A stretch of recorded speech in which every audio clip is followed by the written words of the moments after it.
E aí, em cada aula que aula que eu chamo é porque, mal ou bem, eu dou um conteúdo aqui para vocês entenderem, foi o que eu expliquei no primeiro dia.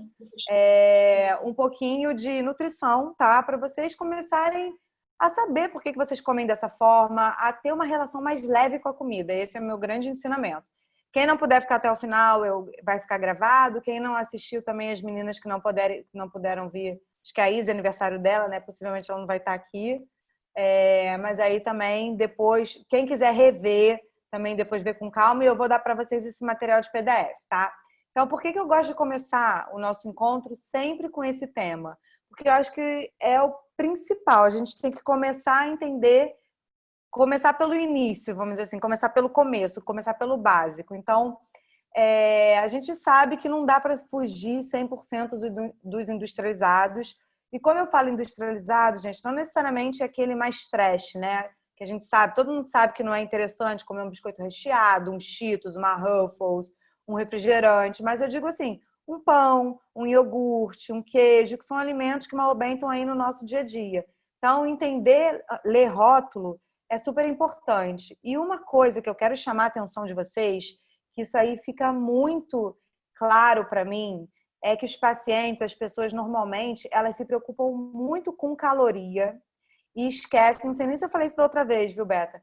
Mas isso é uma coisa que me incomoda demais, porque as pessoas começam a contar a caloria, mas elas esquecem em entender a composição do alimento. Por isso que eu quero falar aqui no rótulo. Então, se a gente parar para pensar, eu estava até falando com uma amiga minha nutricionista, né? A gente estava falando sobre chocolate, e muitas pessoas acham que o chocolate branco é mais gostoso. E aí a gente conversando, né, com os pacientes, gente, chocolate não é chocolate. Chocolate, para ser chocolate, tem que ter cacau. O chocolate branco, ele tem um pouquinho de massa de cacau, mas tem 1 trilhão de outros ingredientes que não agregam valor nenhum, né? E tem muita gordura, muito açúcar, por isso acaba sendo uma coisa muito atrativa para o nosso paladar, tá? E aí muitos me falam assim, poxa, mas pode esse chocolate aqui da linha, que é o branco com cookie, só 90 calorias, é maravilhoso.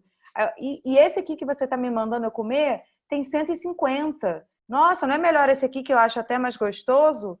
Não, gente, porque o que vai afetar o nosso peso e o nosso comportamento alimentar não vão ser as calorias, vão ser os componentes. Então, quanto mais adoçante, quanto mais ingrediente ruim, mais químico for aquele alimento, mais o nosso corpo vai tornando dependência daquilo ali. Então, a gente tem que começar a entender, ler rótulo e esquecer caloria. Caloria é importante? É, mas não é o principal, tá? Claro que se a gente começar a comer um monte de coisa que é super nutritivo, por exemplo, abacate, óleo de coco, pá de amendoim, os nuts que eu fico falando aqui. Se a gente comer isso em excesso, no final do dia, o nosso consumo calórico vai ser muito maior do que a gente necessitaria. Então, a gente não vai conseguir emagrecer, mesmo comendo saudável. Isso vai ser um tema de um outro encontro nosso, que vai ser essas questões de controle de peso, estratégias que eu vou abordar também. Aqui agora eu vou focar sobre rótulo e composição do alimento. Então vamos lá, gente. Ler rótulo, eu não sei se todos vocês sabem, parece besteira, mas isso é muito importante. Ler rótulo de alimentos é fundamental para vocês sozinhos definirem se aquele alimento é bom ou não. Por isso, eu falei assim, depois da aula de hoje, você vai me dizer se esse chocolate é bom ou ruim.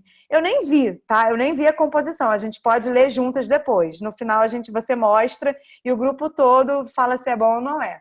Mas, assim, ordem dos ingredientes que aparecem ali nos ingredientes. Farinha de trigo, gordura não sei o quê, açúcar. O primeiro ingrediente é o que sempre vai ser em maior quantidade, é o que vai conter em maior quantidade do produto, tá? E o último ingrediente é o que vai ser o que tem menos quantidade no produto.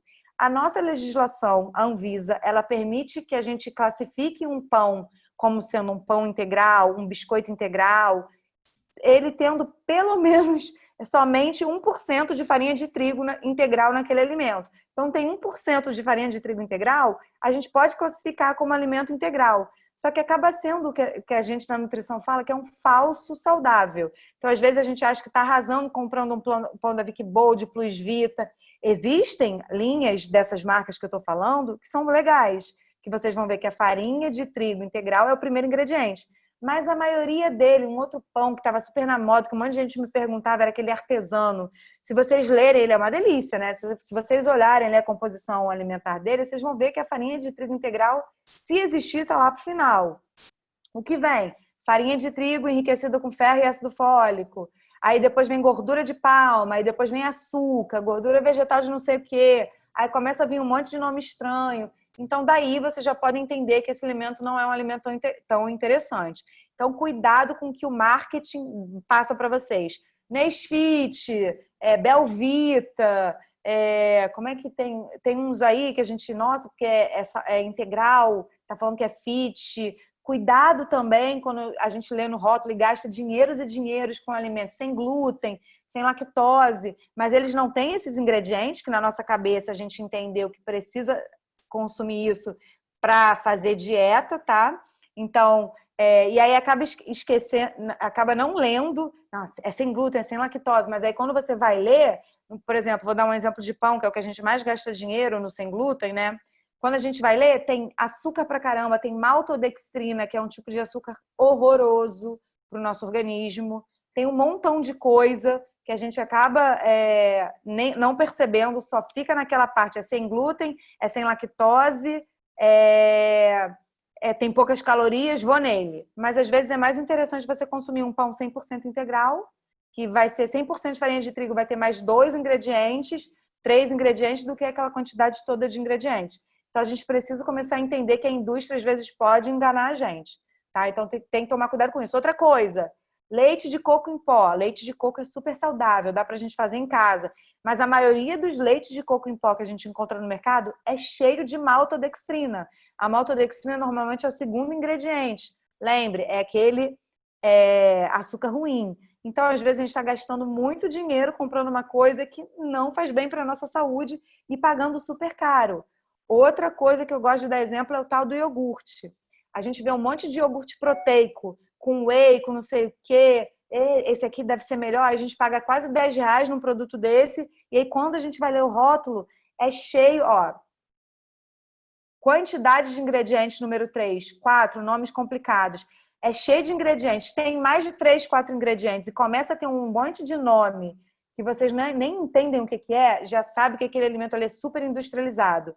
Teve alguém no grupo, eu não vou me recordar quem que me mandou a fotinho de um iogurte que era da Verde Campo, sabor morango. Se fosse o natural, vocês vão lá no rótulo, vocês vão ver que de repente tem uns 4 ingredientes. Colocou sabor no meio, vai ter pelo menos uns 6, 7 ingredientes. Então, aumentam a adição de um montão de coisas, tá? Só para dar aquele sabor que é um sabor totalmente artificial. O mais interessante, gente, é vocês comprarem aquele iogurte mais barato que tem, que são de 2 a 3 ingredientes, que é aqueles de potinho individual, que pode ser desnatado, integral ou semidesnatado, que serve tanto para receita salgada quanto para receita doce, porque não é adoçado com nada. Aí você vai lá e pega o seu morango e pica, ou bate com morango, ou vai lá e pega a banana, bate com a banana, adoça com algum açúcar bacana. Aí eu dei exemplo aí do açúcar de coco, néctar de coco, um desses adoçantes mais naturais. E aí você pode botar a sua granola, a sua aveia. Se você quiser que ele fique mais proteico, você pode comprar sachê de whey. Existem em lojinhas de produto natural, proteína vegana avulsa, é um sachêzinho, sei lá, que às vezes pode ser R$ 10, R$ 11, mas que se você for só enriquecer, você pode usar uma colherzinha de sobremesa cheia e vai dar para você usar mais 5 vezes. Então, você não precisa comprar um pote de whey, você pode comprar esses sachês avulsos e enriquecer, tá? Então, se você quiser, estou só dando um exemplo. Então, às vezes, a gente acaba gastando muito dinheiro sem a menor necessidade. Por isso que eu até fiz um vídeo essa semana, vamos começar, gente, com descomplicado. Vamos começar a dificultar menos a nossa alimentação. A gente entra num processo de querer emagrecer e fica querendo comprar tudo sem glúten, sem lactose, tudo proteico, barrinhas de R$ 30. Aí a gente fala assim, nossa, fazer dieta é muito caro, não vou nem na nutricionista porque fora consulta, ainda tem que gastar rios de dinheiro com alimentação. Se vocês se alimentarem do básico, básico mesmo, tá, gente? Vocês não vão ter esse custo alto e vocês vão ver que vocês vão ter muito benefício. Eu até gosto, até estava conversando também com outro paciente, a gente falando assim, nossa, como é que é essa dieta de fisiculturista, que eles ficam tão secos, eles ficam tão fortes? É lógico que existem várias estratégias de uso de hormônio. Isso aí não é segredo para ninguém. Eles fazem o uso, controlado ou não, eles fazem. Mas eles têm uma alimentação baseada em comida. Então, é comida na hora do almoço, é comida na hora do jantar, é comida no lanche, é comida, às vezes, muitas vezes no café da manhã. O que é comida? É carne, é frango, é peixe, é ovo, é batata, são as raízes, é vegetal, é fruta, é aveia pra caramba. Então, é comida. Não entra muitos laticínios, né, que mal ou bem acabam sendo industrializados, queijo, iogurte, leite, pão. Então, comem comida, ficam muito mais saciados e o corpo responde muito melhor. Então, só para vocês entenderem que se a gente partir do básico, ai, Renata, não vou poder comer leite, iogurte, queijo, pão, pode. Mas a gente não precisa inventar muita coisa para a gente conseguir um bom resultado. Então, gente, ler rótulo é o seguinte: ordem dos ingredientes, o primeiro ingrediente em maior quantidade e o último em menor quantidade. Gravem isso. Esse PDF vai ficar com vocês. Ó, no meio dessa minha conversa, se alguém tiver dúvida, vocês me interrompam. Cuidado com os falsos saudáveis, como eu falei. O tal do integral, é Nesfit, é Belvita, é pão integral, é iogurte proteico, é sem glúten, é sem lactose. Cuidado, aprendam a ler rótulo por conta disso. Quantidade dos ingredientes. Quanto mais ingredientes tiver no produto, mais industrializado ele é. Viu que tem muita coisa escrita? Nossa, não vou nem vou precisar ler, porque é muita. Eu já sei que ele é industrializado, tá? Passou de 5 ingredientes, acaba sendo mais industrializado. E nomes complicados? Começou com nome complicado, é porque tá cheio de acidulante, conservante, aditivo químico. Aí realmente não é um alimento para a gente consumir de forma frequente, tá? A gente sabe que a gente vai consumir volta e meia, mas de forma frequente não é interessante. Validade do produto. Quando você vai e compra um produto que você fala, nossa, eu estou em 2020, vai até 2022. Pensem nessa seguinte frase: quanto maior a validade do produto, menor vai ser a validade da sua vida. Por quê? Quanto mais desses alimentos com altíssima validade vocês colocam para dentro do corpo de vocês, quer dizer que eles têm um monte de componente químico que é para conservar aquele alimento ali. Então, imagina o mal que aquilo ali vai fazer no organismo de vocês, tá? Então, peguem essa frase com vocês e entendam. Por isso que a gente sabe que os alimentos enlatados, esses alimentos que podem ficar anos estocados, eles não vão ser tão interessantes assim. É cheio de sal para conservar, é cheio de outros estabilizantes químicos para deixar o alimento ali por muito tempo. Se a gente compra um suco de caixinha, ele só vai estragar depois que a gente abrir. Depois de alguns dias na geladeira, ele estraga.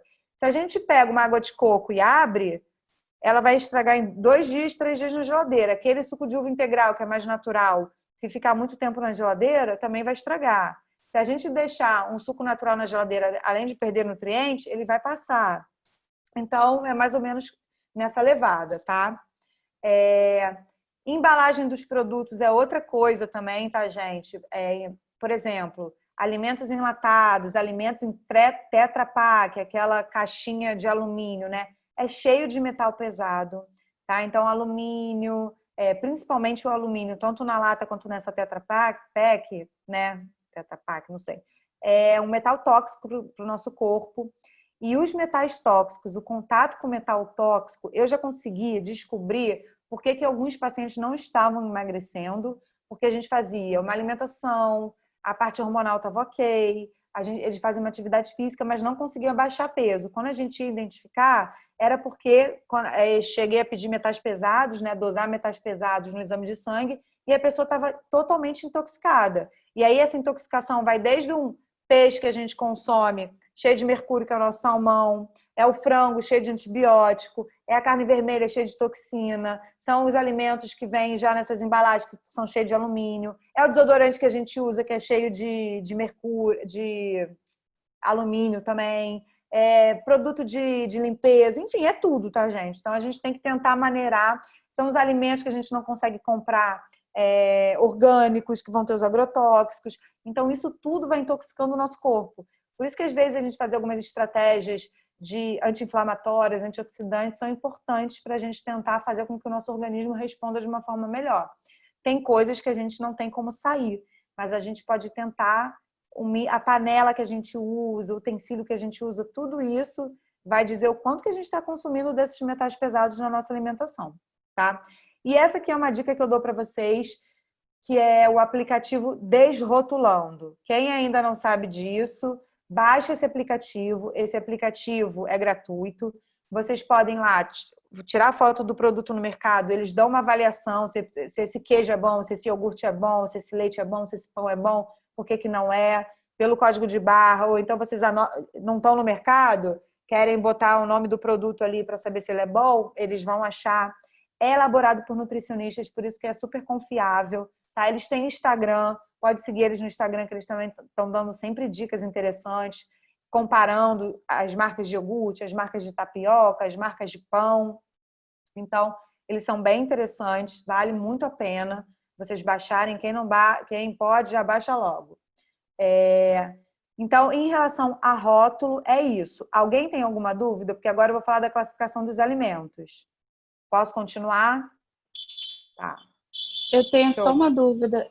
Quando a gente compra, por exemplo, tapioca, você acha melhor a tapioca da feira ou a tapioca do mercado? A tapioca da feira, ela tende a ser mais natural, tá? A tapioca do mercado,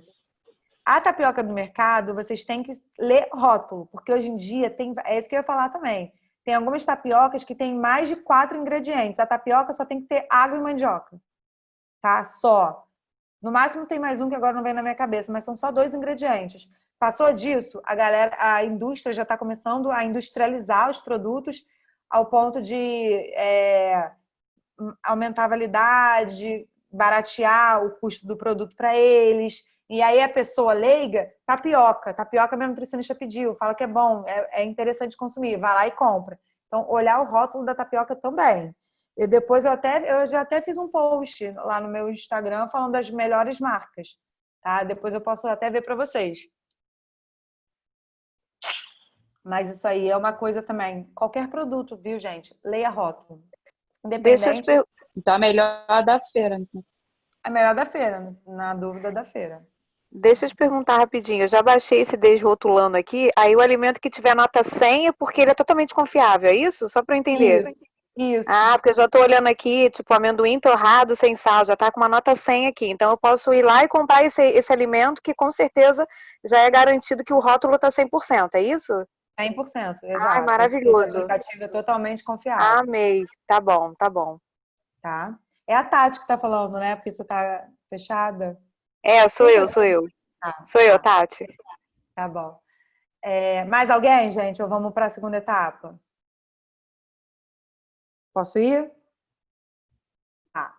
Então, vamos lá. Classificação dos alimentos. A gente tem 3 classes de alimentos. Os in natura e minimamente processados também entrariam nessa classe. Os alimentos processados e os alimentos ultraprocessados. Vamos entender o que são cada um deles e como é que a gente tem que colocar isso no nosso dia a dia. Os alimentos in natura ou minimamente processados têm que ser a base da nossa alimentação, tá? São obtidos diretamente das plantas, dos animais e não sofrem nenhuma alteração. Exemplo, né? São os alimentos que não são os alimentos in natura, né? Que foram submetidos são os alimentos in natura ou aqueles que foram submetidos a algum processo de limpeza, remoção de partes não comestíveis, secagem, moagem, como por exemplo, o café é um alimento in natura, mas ele passou por um processo de moagem, que na verdade ele cai dentro de minimamente processado, tá? Agora, fruta, legumes, verduras, eles vêm direto da natureza, a gente só limpa e consome, pode, né, esquentar ou não, cozinhar, mas dá para comer in natura. Águas engarrafadas, a gente tira da fonte, bota na embalagem. Cereal, que seria arroz, aveia, milho, em grão ou na espiga, mas quando a gente vai falar do milho enlatado, a gente já tem adição de outros componentes, então eles não são mais os in natura, então eu falo mais da espiga de milho. Leite e iogurte, quando a gente não tem adição de nenhuma outra substância, tá? Por exemplo, esses iogurtes de 2 ingredientes são alimentos minimamente processados, que é só o iogurte e fermento lácteo. Esses agora, outros cheios de ingredientes, eles já são alimentos processados. Então, por isso, quando eu falei assim, gente, vamos tirar os industrializados da nossa alimentação, esses aqui entram, mas aqueles outros não deveriam entrar. Dá uma evitada nesse primeiro momento. Né? Então, os nuts em geral, os cogumelos, suco de fruta sem açúcar, ovos, carnes, peixes, que a gente só tem esse processo de limpeza e tudo mais. Aninha levantou a mão. Eu queria perguntar sobre o milho congelado. Como assim? Que milho congelado? Tem aquele milho congelado da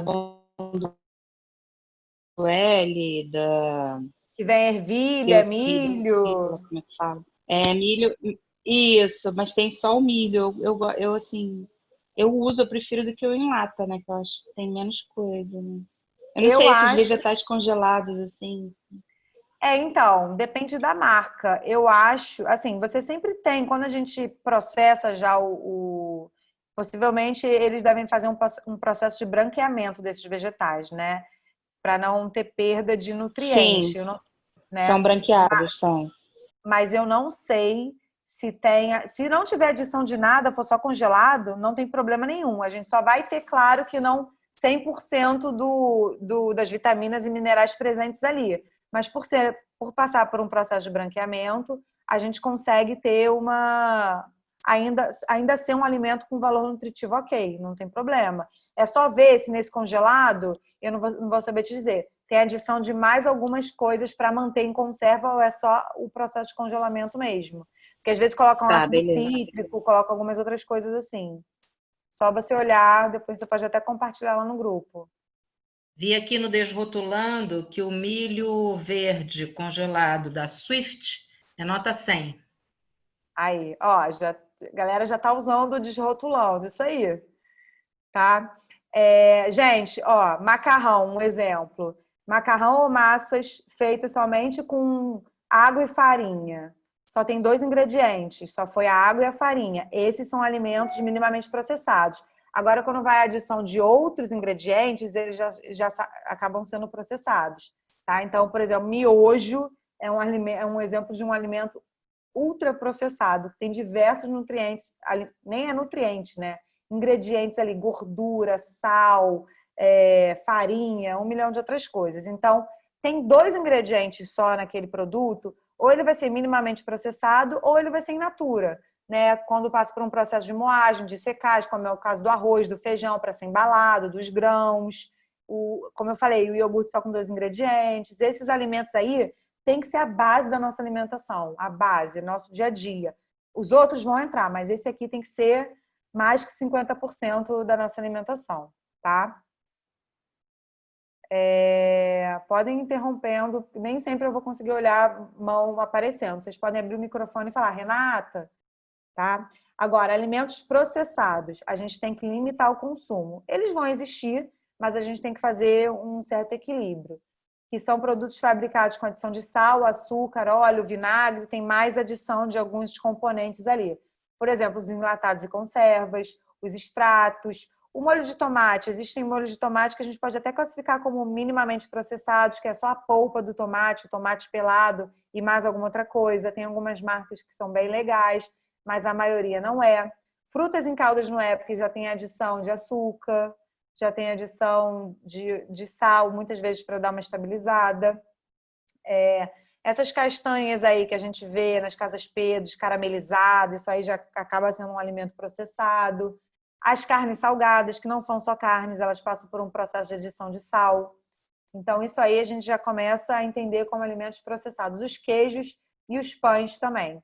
O pão não tem jeito, gente. Não vai ter pão com só 2 ingredientes, a não ser o que a gente faça caseiro, né? Que a gente consegue controlar o que a gente está fazendo. Não digo esse de caneca diminuto, mas pão mesmo, que a gente usa aquela forminha retangular, a gente consegue colocar o ovo, o tipo de óleo que a gente vai usar, o tipo de farinha, se a gente vai colocar semente. Tem uns pães muito bacanas que não precisam ser expert em pão, que a gente consegue fazer. Então, tudo que a gente conseguir fazer na nossa casa, industrializar caseiramente, é mais interessante, tá? Quando a gente começa a botar farinha em tudo, por exemplo, é panqueca, é pãozinho, é biscoito, todas essas receitinhas que eu mando para vocês também, não é interessante ficar comendo, ficar industrializando, mesmo que caseiramente, todas as nossas refeições, tá? Porque mal ou bem a gente acaba agregando ali mais gordura, mais farinha, mais um montão de outras coisas. Então, lógico que é super saudável, é super de boa. Mas pensa assim, de manhã eu fiz o pão que a Renata falou, na colação eu fiz o biscoito, no almoço eu fiz a quiche, então a gente vai usando farinha em tudo, isso também não é legal. Tem que tomar cuidado com essa industrialização caseira de querer fazer essas receitinhas com isso o tempo inteiro, tá? Porque leva o fermento, leva também outros ingredientes que o dia inteiro fazendo isso também não é legal, tá? Mas, então, os alimentos processados são os alimentos que a gente tem que consumir com moderação, que é o leite, que é o queijo, que é o iogurte, que é o pão. E aí a gente consegue ter uns mais naturais. Mesmo não sendo caseiro, a gente consegue, pelos ingredientes, pensem assim, dos processados, deixa eu olhar aqui os que têm menos ingredientes, os que têm menos nome difícil, os que o primeiro ingrediente são os componentes mais saudáveis. Vocês não precisam ser nutricionistas para entender que se tem o açúcar e o sal, maltodextrina, que eu já falei para vocês, lá nos primeiros, e a farinha de trigo branca, esses ingredientes que a gente lendo, né, a gente sabe que não são tão legais assim, gordura hidrogenada, se isso aí estão nos primeiros ingredientes, esqueçam. E olha que tem muito produto fit, né? Por exemplo, essa febre aí do veganismo, o Futuro Burger, que foi um marketing bizarro, né? Todo mundo comprando, todo mundo tem que tomar cuidado. Se for ler o rótulo, é cheio de ingredientes do mal, tá? Então tem que tomar cuidado. Às vezes é melhor você comer um hambúrguer de carne feito caseiramente do que um desse só porque é vegano, né? Não sabe nem por que está comendo um hambúrguer vegano. A pessoa acaba comendo isso porque acha que está fazendo um bem para a saúde, na verdade não está. A não ser que realmente você seja uma pessoa que não gosta de comer carne, nem frango, nem peixe, seja vegano. E aí, se não der para fazer o caseiro, dá para a gente tentar um desses mais industrializados, mas existem outros também que são bem melhores, tá? Renata, e os alimentos... Oi. Desculpe. Atum em Quem lata. falou? Eu, Letícia. Lê. Atum. Então, o atum e a sardinha são os alimentos enlatados que fazem parte da minha orientação. Entram na dieta, porque eu acho que são alimentos que agregam valor nutricional, tá? Eles têm gordura boa, eles têm proteína e só tem adição ou de azeite, ou da água, ou de um óleo vegetal. A minha dica é a seguinte, tem que tomar esse cuidado. Como eu falei para vocês, a lata, o enlatado, ele é fonte de alumínio, tá? E alumínio é um metal tóxico para o nosso organismo. Quando muitas pessoas falam assim, eu vou comprar o atum em água, né? Acho que a sardinha nem tem água, mas normalmente as pessoas que querem emagrecer, acham que é menos calórico, acabam comprando o atum em água. Só que o alumínio, ele é absorvido pela gordura, tá? Ele tem uma afinidade com a gordura. Se a gente compra o que está em água, o atum, não sei se todos sabem, é fonte de ômega 3, é fonte de gordura boa, é um peixe gordo, é um peixe gorduroso, é uma gordura boa, mas é gorduroso. Então, o que acontece? O alumínio que está na lata, quando aquele atum está em meio de água, ele é absorvido direto para o atum. Quando a gente tem um meio de azeite ou de óleo, o alumínio fica nesse azeite, fica nesse óleo, não passa para o peixe. Então, é muito mais interessante você comprar ele no óleo, no azeite, e aí você lava. Como é que é lavar? Não é nada demais, é só escorrer aquele óleo, escorrer aquele azeite, bota numa peneirinha, bota uma água, amassa com garfo, sacode bem, e aí tempera do jeito que você quiser. Só para tirar aquele excesso, tá? Então, com certeza, o atum é um alimento que eu acho que dá para entrar, principalmente para quem gosta, pela praticidade, por isso que eu costumo indicar. Não é obrigado a comer, lógico que não, mas poderia entrar na dieta sem problema nenhum, tendo esse cuidado, certo? E vinagre, Renata? Tem algum vinagre que possa ser usado? Vinagre é excelente. Que ele está como limitar consumo. Não. Isso aqui é quando você tem adição do vinagre no produto, tá? Não é vinagre. Tá. Produtos fabricados com adição de sal, de açúcar, de óleo, de vinagre, eles acabam sendo classificados como processados. Mas o vinagre sozinho, ele é fonte de ácido butírico, que ajuda muito na proliferação das bactérias que estão no nosso intestino grosso. Aí, Henrique, e aí ajuda o nosso trânsito intestinal. Mas, assim, se exagerar também no vinagre, acaba acidificando muito o pH do nosso estômago. Um vinagre mais interessante é o vinagre de maçã. tá? Ele é bem interessante. O balsâmico tem que tomar cuidado porque ele é rico em açúcar também, É tá? açúcar, né? A gente pode usar, mas com uma moderação. O de maçã é o mais interessante. Tá? Até uma outra opção para quebra de jejum, para não ficar só no limão, é o vinagre de maçã. Ele é super interessante por conta desses benefícios que eu falei. Ele dá uma alcalinizada no sangue, apesar dele ser ácido, assim como o limão. Ele ajuda a proliferação das bactérias do intestino. Então, o vinagre de maçã também é bem bacana, tá? Então, tem... Eu uso o vinagre de maçã orgânico que eu acho mais saboroso. Mas falam que o vinagre mais comercial, esses de mercado, eles têm outros aditivos, eles não são tão bons. Exato. Quem tá falando? É a Paty? Quem tá falando? Juliana. Ana? Juliana. A Ju, é que você não tá aparecendo aqui pra mim. Tá.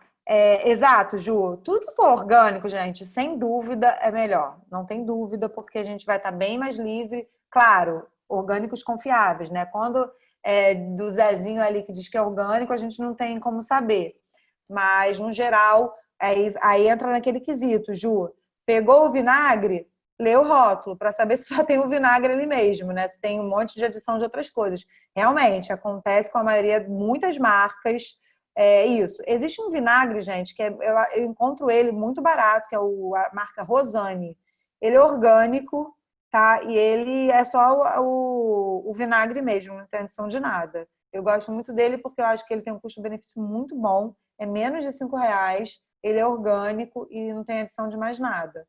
E, claro, existem alguns outros vinagres que são mais caros, são mais saborosos até, mas tem que tomar cuidado exatamente com isso, Ju. Lê o rótulo para saber se só tem aquilo ali no produto. Esse é um hábito que vocês têm que começar a fazer sozinhos no mercado. Vão lá, na próxima semana, quando vocês forem fazer compra, vá lá no mercado, com a listinha tradicional de vocês, ou com a nova listinha de vocês, ou então até com os alimentos, por exemplo, deixa eu ver o iogurte que eu estava acostumada a comprar, vai ali dar uma olhada, deixa eu ver o requeijão, deixa eu ver o queijo, deixa eu ver o pão, e vem como é que vocês estavam fazendo, se vocês estavam acertando, se vocês não estavam. É uma experiência bacana de vocês fazerem, tá? O vinagre, azeite, outra dica que eu dou, azeite bom, gente, é azeite com acidez mínima de 0,2, tá? Acidez maior que 0,2 não é um azeite tão interessante assim.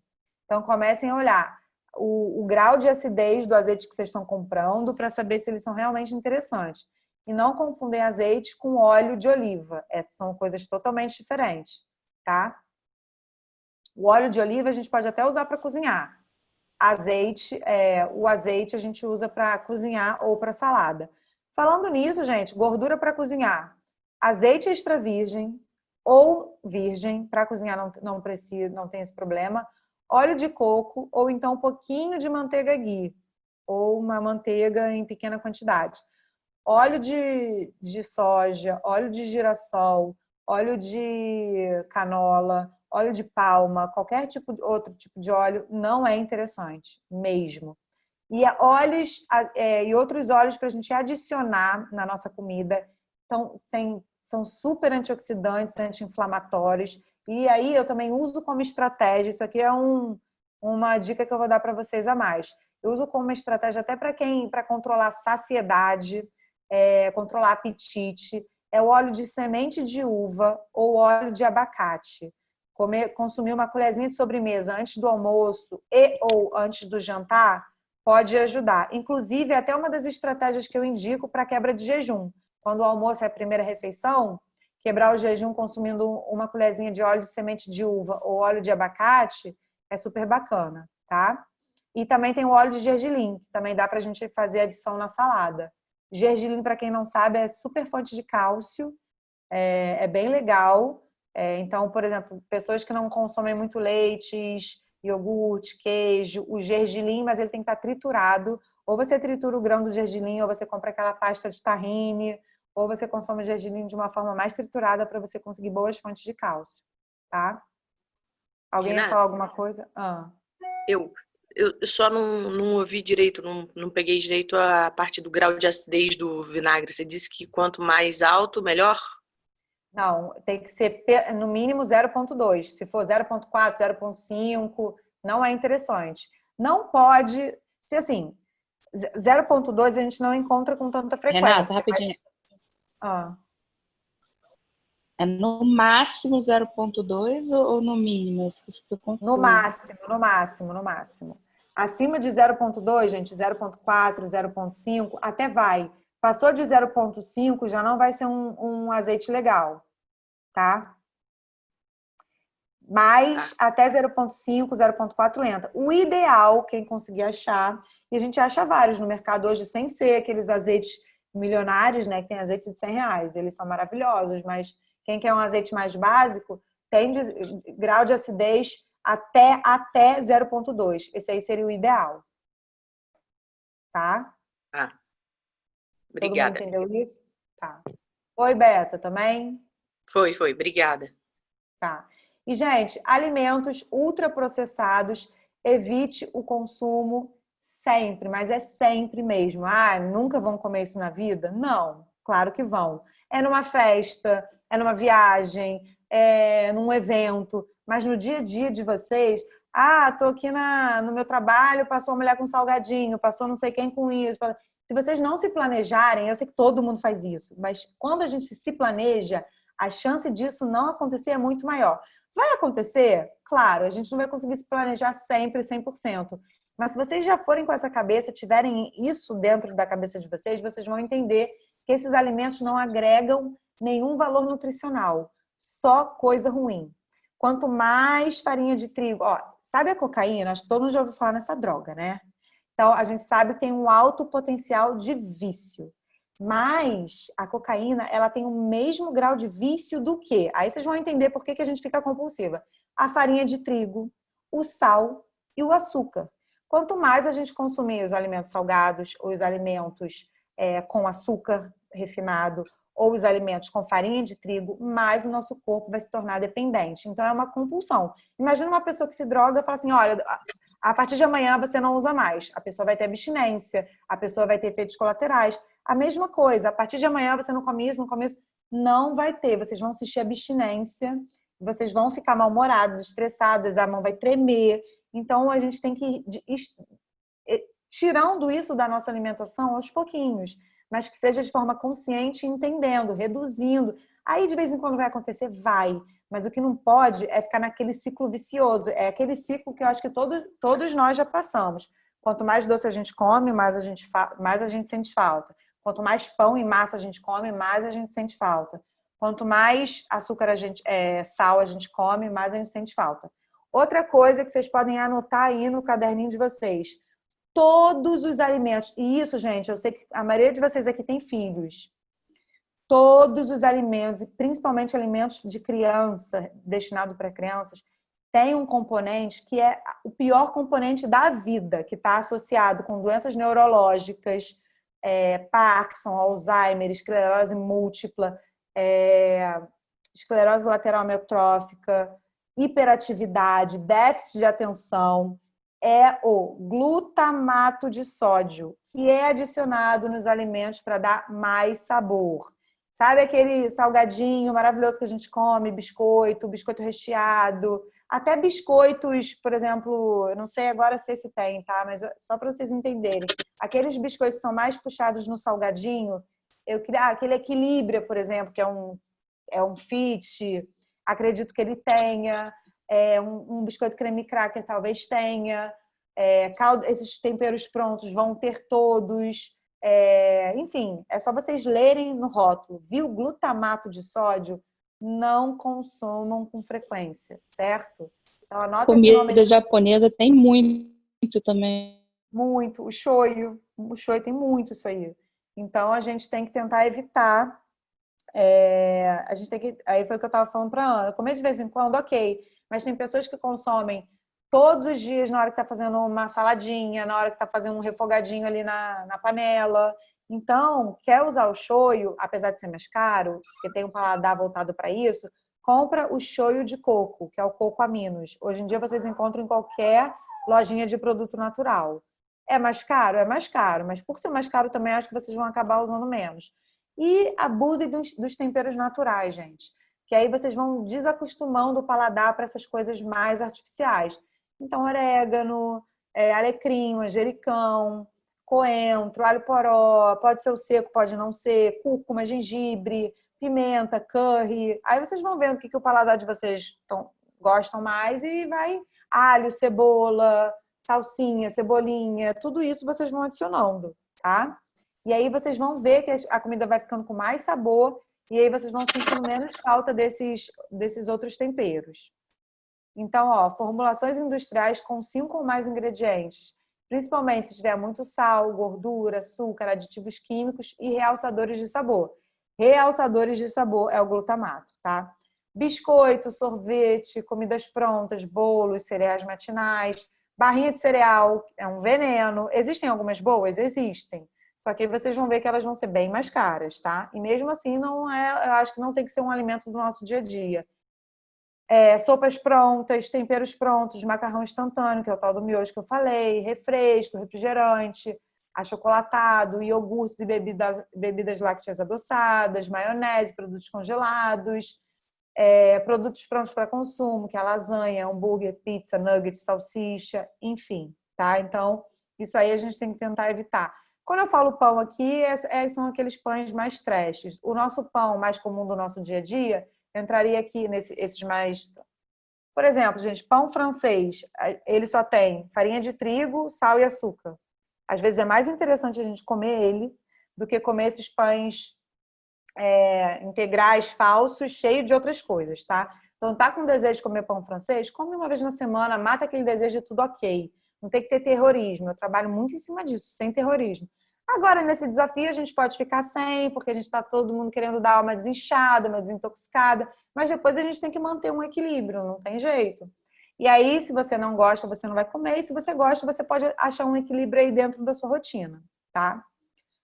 Aí aqui, só para ilustrar, você sabe o que você come? Só para a gente ter noção da quantidade de açúcar. Quando a gente consome uma latinha de Coca-Cola, é o equivalente a 12 colheres de sobremesa de uma vez só para dentro da boca. Imagina o que acontece dentro do nosso organismo, a sinalização que a gente dá para o nosso cérebro, o mecanismo de produção hormonal, a compulsão que a gente fica quando a gente toma uma bebida dessas. Todinho, né? Bebida chocolatada. Isso aqui é bom até para vocês mostrarem para os filhos de vocês, tá? A Days, que a gente acha às vezes que é saudável, uma caixinha de 200 ml vai ter 5 colheres de açúcar. Suco Del Valle, Ice Tea, Lipton, olha a quantidade, gente. Mas aí tudo bem, 600 ml, mas só para vocês terem noção. E a água, a nossa queridinha água, tá? Não tem nada. Então, vamos tentar caprichar. Isso aqui é para entrar de forma muito esporádica. Pão francês, tem açúcar? Tem açúcar. 5 colheres mais ou menos de chá de açúcar. Chocolate ao leite é o equivalente a vocês estarem comendo 3 quadradinhos de chocolate ao leite. É o equivalente a vocês comerem 3 saquinhos de açúcar, daquele que a gente abre e bota no café. Bota 3 na boca, são 3 quadradinhos. Por isso que as pessoas que são acostumadas com o paladar do chocolate ao leite, eu falo assim, gente, vocês não nasceram gostando de chocolate ao leite. A gente, na nossa vida, foi colocando mais açúcar e a gente foi tendo paladar para isso. Precisam sair direto para 85%, 70%? Não vai rolar, vocês não vão conseguir. Vai aos pouquinhos, vai para o 45%, vai para o 50%, vai para o 70%. E aí, gente, eu vou fazer um desafio para vocês. Vai na Cacau Show, não sei exatamente Cacau Show, mas vai, por exemplo, chocolate, não sei se já viram falar daquele chocolate da Hershey's, que não é uma barra muito grande, que é 60% cacau. Vai nesse e depois vai num 70% cacau da Lindt nem da Lindt, tá, gente? Da Ama, não sei se já ouviram falar, Ama, AMMA. Vocês vão comer o chocolate 70% cacau da Ama e se não for esse Hershey 60%, vai no da Lindt. Vocês vão achar o da Lindt doce e o outro totalmente amargo. Então, por isso que chocolate não vai só na porcentagem. Você tem que olhar o ingrediente. Porque, às vezes, o chocolate ele é amargo, meio amargo, mas o açúcar que é utilizado é o açúcar branco e tem mais gordura de não sei o que para dar um sabor melhor. Aí acaba sendo um chocolate que não é tão puro assim, que às vezes é melhor você comer o leite do que comer esse que é 60%, que você nem gosta tanto, mas também está cheio de açúcar. Então, por isso que a gente tem que saber ler o rótulo. E aí, mesmo que seja esse mais trash, a gente vai acostumando o nosso paladar aos pouquinhos até a gente conseguir chegar aos 70%. Eu, por exemplo, Não vou mentir para vocês, mas eu consigo comer um chocolate 100% cacau da Ama, que é cacau puro, chega a doer o céu da boca de tão amargo que ele é, mas não mata a minha vontade de doce. Se eu tô com vontade de doce, aquilo ali não vai me matar, não vai nem chegar perto. Mas combinar com café, se eu não tô com vontade de doce, fica muito saboroso. Agora, se eu tô com vontade de doce, 85% também não rola. Mas 70% eu já tô feliz. Porque eu já me acostumei com os mais amargos. Então, quando eu vou no 70, eu acho ele bom, tá? Em época de TPM, claro que não, né, gente? Eu tô falando na vida real. Então, todo mundo aqui tá falando de vida real. Então, tô num momento normal da minha vida, o 70%, ótimo, maravilhoso. Tô num momento mais de TPM, eu vou querer comer um doce, que às vezes eu vou querer comer um doce trash mesmo, mas eu matei a minha vontade e ficamos por ali. Pronto, comi uma quantidade. O que acontece muito também é a gente vê que o chocolate é não sei o quê, é sem açúcar, é 70%, 85%, a gente come muito mais do que se fosse aquele chocolate ou aquele doce mais trash, que a gente meio que come com culpa. A gente consegue, não, só posso comer isso. Aí no outro, que é fit, a gente se entope de quantidade. Não, esse é fit, esse é pode, esse pode. Aí às vezes e a gente come o fit, come em grande quantidade, não mata a vontade, fica ainda desejando aquele outro que a gente queria. Ou seja, às vezes é muito melhor a gente falar, não, tô com desejo daquilo ali. Vai, come aquilo ali, controla a quantidade, pronto, vida que segue. Às vezes vale muito mais a pena fazer isso, tá? Aqui, só para vocês entenderem a quantidade de gordura e açúcar num pacote de biscoito recheado. É como se vocês comessem praticamente um vidro inteiro de geleia de açúcar. E essa quantidade aqui que equivale a mais ou menos uns 50 ml de óleo. Imagina beber 50 ml de óleo, ninguém merece, né? Então, para vocês entenderem o que o nosso corpo absorve quando a gente come uma dessas coisas. Em relação ao sal, os alimentos que têm mais sal são os embutidos, ó, presunto, mortadela. Se vocês comerem uma lasanha daquelas congeladas, 100% da quantidade de sal do dia vocês atingem numa refeição só. Se for comer um hambúrguer industrializado, 50%. Cubinho de caldo quinó, gente. Um cubinho de caldo quinó, desses temperos sazon, caldo quinó, já era. 2 colheres de shoyu, 80% do sal do dia. Um pacote de miojo, 50% do sal. Se não tiver aquele temperinho maravilhoso que é glutamato puro, tá? Então a gente decide o que a gente come. Você vai ser o que você come. Tem pessoas que são mais cheinhas e comem de forma natural. Aí a gente tem que investigar essa parte hormonal. Mas normalmente é isso aqui. Então a gente consegue ter escolha. Não é fácil, mas é super possível. Então eu queria passar isso para vocês.